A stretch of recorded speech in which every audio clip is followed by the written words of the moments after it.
Hello दोस्तों, स्वागत है आपका मेरे YouTube चैनल पे। और आज के इस वीडियो में मैं आपको एक ऐसे एनिमल के बारे में बताने वाला हूं जिसका आपने नाम शायद ही सुना होगा। तो सोचो, एक ऐसा एनिमल जो लॉयन से लड़ जाए और कोबरा का जहर भी झेल जाए, एंड जो मधुमक्खी के छत्ते होते हैं उसके अंदर हाथ डाल के उनका शहद भी खा जाए, और उसके बाद भी जो है वो कैजुअली चलने लग पड़े। तो ना तो ये कोई सुपर एनिमल है, ना तो इसके पास कोई सुपर पावर है, और फिर भी जो है ये बहुत ही फियरलेस एनिमल है। आज मैं बात करने जा रहा हूँ एक ऐसे एनिमल की जिसका नाम है हनी बैजर। हनी बैजर जो है वो बहुत ही फियरलेस एनिमल है। वो किसी से भी डरता नहीं है, चाहे वो सामने लॉयन हो, हाथी हो, कोबरा हो या फिर मधुमक्खी हो।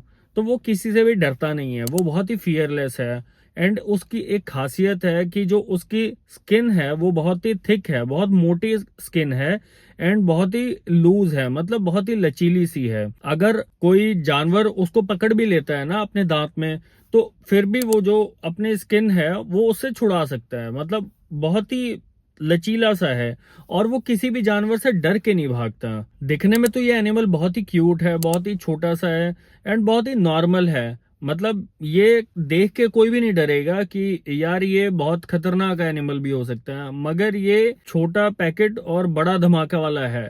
तो इस एनिमल के बारे में मैं आपको आगे बताता हूँ कि अब जो हनी बैजर है उसकी डिक्शनरी में डर का नाम ही नहीं है। सामने चाहे शेर हो, चाहे कोबरा हो, चाहे ब्लैक मांबा हो, वो किसी भी जानवर से नहीं डरता। और उसका बस एक ही कहना होता है कि भाई आजा, देख लेंगे तेरे को। मतलब वो लड़ने के लिए कभी पीछे नहीं हटता, चाहे सामने कोई भी जानवर हो। कभी कभी हनी बैजर की लड़ाई जो है वो सांपों से भी हो जाती है, कभी ब्लैक मांबा, कोबरा या फिर कोई भी जहरीला सांप, उससे उसकी लड़ाई हो जाती है। अब उस लड़ाई के दौरान क्या होता है कि वो सांप उसको काट लेता है, उसको डस लेता है। तो जब उसको डस लेता है तो उसको ये लगता है कि मतलब ये तो मर गया, अब जो है ये सो गया और अब ये उठेगा नहीं। मगर होता क्या है कि उस सांप का जहर उसके शरीर में 30 मिनट से 2 घंटे तक रहता है, और वो इतनी देर सोया रहता है, और इतनी देर के बाद वो फिर उठता है और फिर उठ के वो चलने लगता है। मतलब उसको सांप के जहर का भी जो है वो कोई असर नहीं होता। अब इसकी स्किन जो है वो आर्मर की तरह होती है, मतलब इसकी स्किन बहुत ही मोटी होती है, बहुत ही लचीली होती है।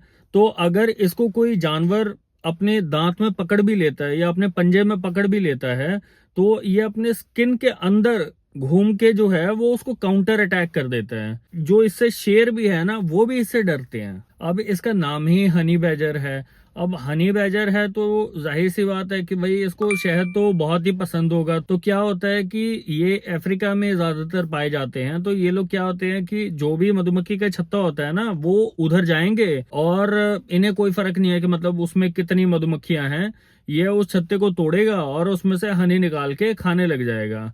मतलब इसको किसी चीज का भी डर नहीं है, चाहे इसे कितनी भी मधुमक्खियां काटें, इसे कोई फर्क नहीं है। इसने तो भाई मधुमक्खी का छत्ता तोड़ना है और शहद खाना शुरू कर देगा ये। अब हनी बैजर जो है वो अपने खाने में क्या खाता है, तो वो भाई खाने में जो है सांप भी खा लेगा, वो लॉयन भी खा लेगा, क्रोकोडाइल का बच्चा भी खा लेता है, वो चूहा भी खा लेगा, वो मतलब कुछ भी खा लेगा, जो उसको मिलेगा वो खा लेता है। वो बहुत ही टफ जानवर है, मतलब उसके लिए कुछ भी पचाना बहुत ही आसान है। सांप को अगर उसने मार दिया तो सांप भी खा लेगा। अगर सांप ने उसको डस दिया तो वो आधे या 2 घंटे के लिए सो जाएगा, उसके बाद में फिर उठ के चलने लग पड़ेगा। अब इसमें सबसे इम्पोर्टेंट बात यह है कि जो हनी बैजर है वो बहुत ही इंटेलिजेंट जानवर है। मतलब कई बार जो है उसको जू में भी कैद किया गया है।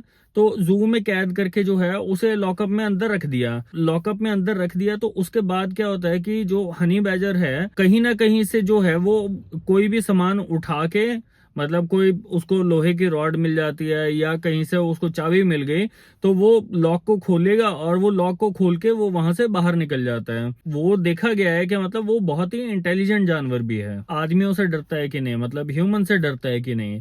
तो वैसे तो ये किसी स्पेसिफिक जानवर के पीछे या ह्यूमन के पीछे नहीं भागता, मगर जब ये एक बार पिस्ड ऑफ हो गया, एक बार इसे गुस्सा आ गया, तो उसके बाद ये छोड़ता नहीं है। ये जो भी जानवर हो या इंसान हो सामने, ये उसके पीछे पड़ जाएगा।